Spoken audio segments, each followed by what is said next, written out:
তো আগের দিনকে তোমাদের যে কোকোনাট অয়েলের রিভিউটা দেখিয়েছিলাম সেটাই আজকে বাটিতে করে রোদে রেখেছি গরম হতে। সোনাকে স্নানের সময় গায়ে মালিশ করে দেওয়া হবে বলে। এই স্ট্রবেরিটা বেশ কয়েকদিন ধরে হয়েছিল গাছে, ভাবছিলাম যখন তুলবো তোমাদের সাথে শেয়ার করব, কিন্তু মা আজকে সকালে গাছের ফুল তুলতে গিয়ে ছাদ থেকে তুলে নিয়ে এসেছে।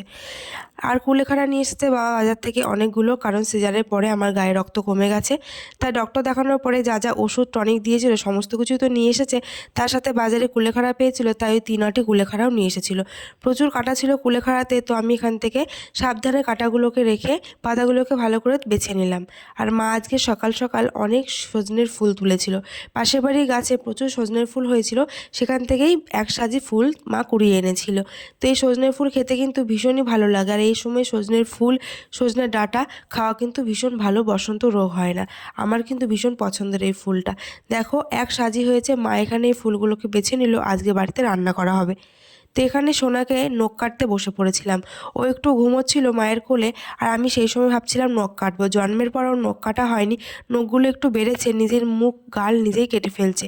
তো সেই কারণে আগের দিন বোন যে নেল ফাইলারটা অর্ডার দিয়েছিল সেখান থেকেই নেল কালারটাকে নিয়ে ভাবছিলাম নখ কেটে দেবো, কিন্তু এত কচি আঙুলে আর ছোট্ট ছোট্ট পাতলা পাতলা নখ কাটতে ভীষণ ভয় লাগছিল। সত্যি বলতে খুব চেষ্টা করেছি, কিন্তু একটা নখও কাটতে পারিনি। আর ও ভীষণভাবে হাত নিয়ে টানা হ্যাচড়া করছিল ঘুমের মধ্যেই।